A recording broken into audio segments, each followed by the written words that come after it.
as the COVID-19 situation continues to escalate. We're joined now by Dr Ranj to talk through some of the top stories making news today. Morning, Ranj. Morning. Listen, let's start. We were talking to Sarah earlier on with this extraordinary piece of news, which seems to have completely slipped by everybody. At least maybe we're so wrapped up in giving bad, scary news, we forget the good news. Yeah, absolutely. You know, one dose of either vaccine gives you probably around at least 70% protection. But what people don't realise is that it gives you almost 100% protection against being hospitalised and dying from COVID. And that's the statistic that people really need to know. So when you got that statistic as a doctor, so did you wonder why we weren't being given that information? Well, the comms around and the communication and the press around COVID and vaccination strategy hasn't always been perfect, let's say. So it would be great for certain information to get out there quicker and it might convince people sooner, but that's what the job of people like myself and Sarah and Zoe and everyone is to try and get that information out there to people so that they can use it to make their decisions. But what's important about that piece of information was the disappointment. Now, you understand that the first wave of people to get the vaccine, to get their first vaccine, one of two, were vulnerable people, elderly people. I know that my mum had hers, my in-laws had theirs, and because you tend to do that when you get a little bit, you know, sort of older, you write the date down in your diary and think, that's when I'm having my second one, and that's the organisation, all sorted, make sure the day is clear, and then you don't get it and you're told that there's going to be a delay. Lots of people were incredibly disappointed that that had happened, but they didn't have that piece of information. Exactly, and that would have really, really helped. A lot of people were disappointed. But remember, it's a delay in your second dose. It will be given anywhere between 3 to 12 weeks later. It's not a cancellation. And remember that the reason we're delaying it is so that more people can get protection, rather than giving people 2 doses and giving them potentially an extra 20% protection, let's say. You could vaccinate double the amount of people and we could break the back of this pandemic right now, which is what we need to do. We need to get to as many vulnerable people as quickly as possible, and that's why the strategy has changed. But you'll still get your second dose, don't worry. OK. And this is not a government thing, this is a scientific thing. This is an independent JCVI committee decision. They look at the information from all of the data that they've got from the manufacturers, both published and unpublished, and then they make that decision in the face of the pressures we're currently facing. We couldn't continue with a 2-dose strategy just yet in the face that cases are soaring. Intensive care units are over capacity. We have to do something right now and do it quickly. OK, so we're talking about the vaccine now. Becoming a COVID vaccinator. Well, it was a dentist, Andy Bates. He said that he actually gave up because it was far too complex. I can kind of understand this. So we have this throughout the NHS. We have mandatory training. So the reason mandatory training and all these tick-box exercises and training modules are in there is to make sure that we provide a standard basic level of care.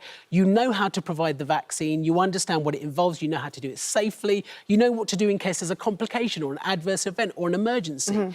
And also, we have to check the people that we are recruiting as well. So we do background checks. This is all really, really important, standard procedure across the NHS. However, we've got to get as many people vaccinated and therefore recruit as many vaccinators as possible right now. So there is a real argument to say if you're already a healthcare professional or you've got a healthcare background, you've already been through a lot of this stuff, could we streamline this for a lot of people? I volunteered over the weekend. I registered. You have to fill in a really long application form. I don't know what's coming next, whether I have to do this as well. So how long are we talking? Because he said it's way too complex. Like, is it what you're used to, or is it? What we in the NHS are pretty used to some of this mandatory training, and there's some stuff about manual handling. There's stuff about, you know, terrorism prevention, things like that. In a normal NHS scenario, that is really, really important. But I just feel like, and many of my colleagues feel like, could we streamline this and get people through quicker? And indeed, I think Boris Johnson has said he's going to look into some of this red tape and see if we can streamline it. It needs to be like polling stations, doesn't it? So we all managed to vote in one day. So if you manage when to there's a reverse pressure, we can do it. And Yeah. also, if people do want to register to be vaccinators, you don't just have to be a vaccinator. You can be a vaccination assistant or an administrator or a support worker. Just go to the St John's website. It's really easy to register. I just very quickly want to ask you whether you have experienced this. A nurse gave a BBC radio interview claiming that she saw a whole ward of children with coronavirus. This is your field. Have you seen that? So I think that people on the front line are working under immense pressure and trying to do the best that they can. It's not fair for us to attack people who speak out because they're speaking from their own experience. And this may very well be her experience in her unit. truth. It could just be something that was said in the moment. And actually, over the weekend, the Royal College of Paediatrics and various other paediatricians came out to say, actually, as alarming as this sounds, because it's been taken out of context a little bit, we aren't seeing huge numbers of children being admitted to hospital. Unfortunately, we aren't seeing intensive care units across the board, generally speaking, filling up with kids. What the current situation still is and has always been is that children are still at lower risk, particularly if you're under the age of 11. There's a massive study of 12 million adults done by Ben Goldacre, just Google it, shows that children don't tend to pick it up or pass it on to other people, but they do still get it. We do still need to take it seriously. And this new variant probably does spread a little bit more, but we're not seeing huge numbers. OK. OK, well, it's not all doom and gloom, as we've already been discussing here. One of our teams spent her New Year's Eve delivering babies, even delivered one, the very first babies born this year. Oh, Dr Larisa joins us now. Hiya. Good morning. Morning, nice to see you guys. Yeah, I found myself last year, shall I say, doing this full 360 between saving lives on the front line in the pandemic to actually helping to deliver them in the second wave now. Sorry, I've got a little one. Shh. It's all right. It's fine. Don't worry. We're used to that. No problem. I'm just on the telly. Sorry about that. So let me go back. So, this really emotional contrast between saving lives and now delivering them. And what it's gone to show, I think, has been this really, really powerful reminder that no matter what the mums-to-be and all the obstacles they faced last year, which have been more than ever, all the adversities between not being able to have their support partners around, to not being able to necessarily even keep their babies by their side, breastfeed, and not be able to go to face-to-face appointments. It's been really, really hard.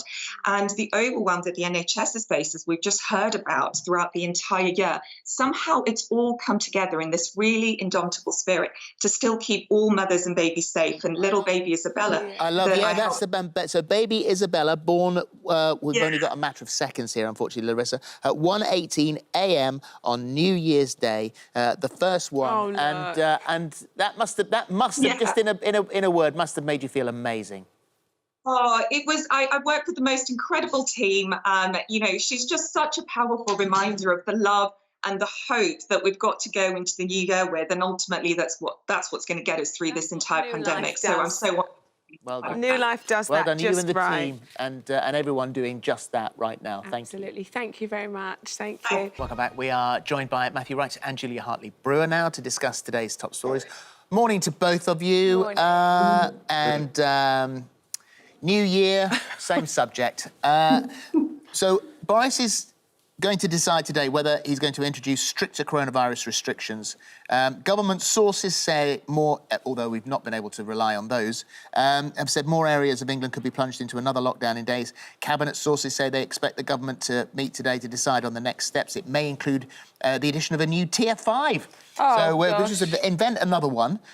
What could Tier 5 be that Tier 4 isn't? And aren't we already in a lockdown, and wouldn't the extension of it just be make everybody in Tier 4? Well, Happy New Year, everybody. I'll have to start off by declaring we suspect my whole family has the virus. We're waiting for the test results to come back at the moment. Tier 4... Well, before we get onto that, then, how are you all feeling? Are you OK? Well, the idea that little children don't suffer the COVID symptoms badly, I can put that to one side.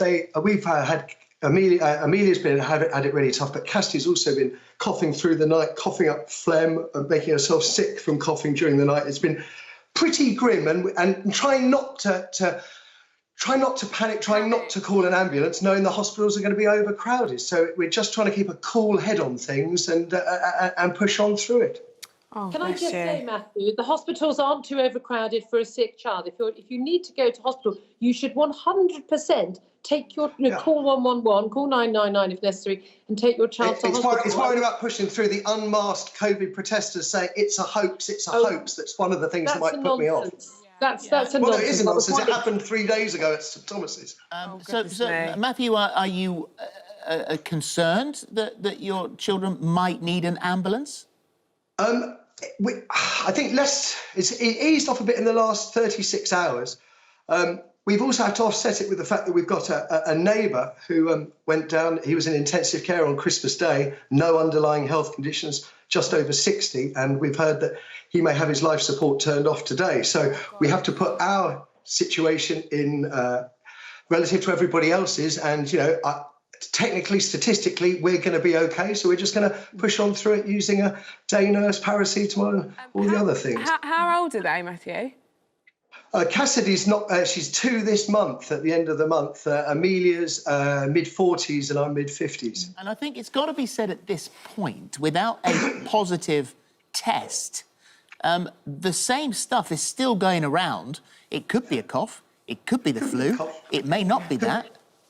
That's what we're hoping. That's what we're hoping. But we started off thinking the first symptoms were on Boxing Day, and I just thought, oh, it's just a cold. It's just we've been really, really careful, and then really just I think New Year's Eve it just became obvious that it was a bit more than a cold. And as I say, Cassidy's cough very troubling. Well, I hope you're okay. Lots of love. Hope that test comes back negative when it does.